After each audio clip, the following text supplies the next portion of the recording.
Hello, my dear students. As promised, this is the second class of semester 3. And in the last class, I had discussed Thomas Gray as a poet with the promise that in the next class, that is this one, I shall deal with the poem, the summary of the poem, the critical appreciation of the poem, Ode on the Death of a Favorite Cat, that has been prescribed in paper 301. So here it is for you the critical appreciation of the poem. Ode on the death of a favorite cat drowned in a tub of gold fishes. This is the complete title of the poem. Is one among the few worthy poems of Thomas Gray. Gray, despite the paucity of his poetic production, hold an important place in the literary world of 18th century England. He is one of those few poets who anticipated the dawn of Romanticism in English poetry.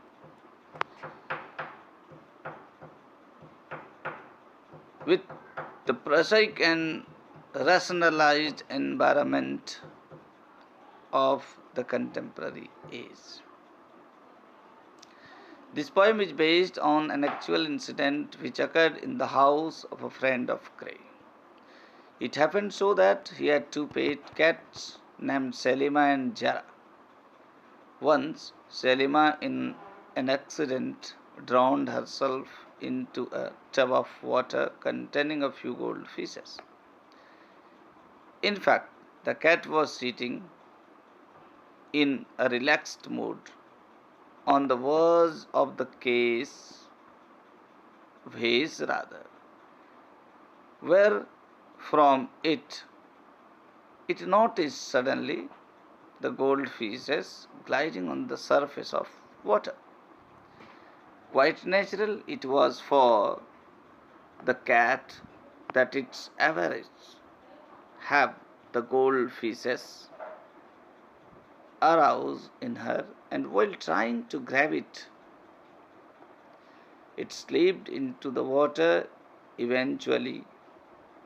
eventually brought her to death.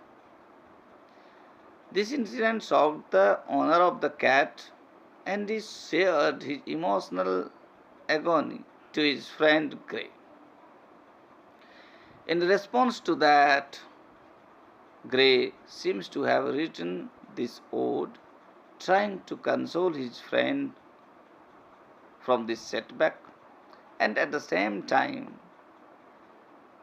finding an interesting and worthy message for the world, especially to those who are simple enough to be gulled in the false world. The poem begins with an extraordinary description of the beauty of the vase, the cat, and the gold fishes. To him, the vase was an exceptional example of the China art. No less exciting is the description of the beauty of gold fishes. Selima, the cat, has been presented as the prince. She looked at the water as if she were the innocent and meekest of all the female cats. Again, her swaying tail expresses the happiness, her happiness.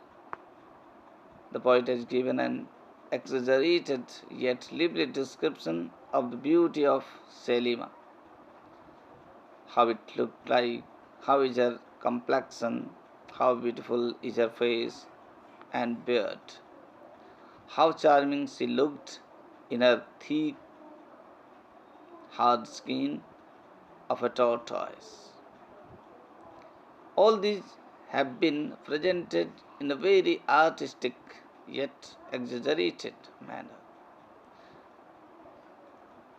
Then the poet turns to describe the ardent feeling of Selima once it saw the goldfishes gliding into water.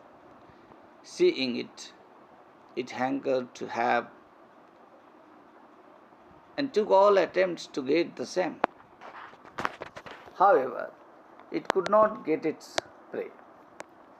The hankering of Selima to have the goldfishes is very beautifully compared with the ardent feeling of a woman when she finds any opportunity to have some gold ornaments for her and leaves no stone unturned to have it.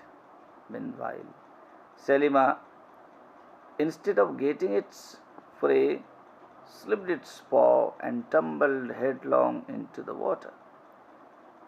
Then the description of Selima fighting the battle of its life has been described in a pitiable yet in an ironical manner.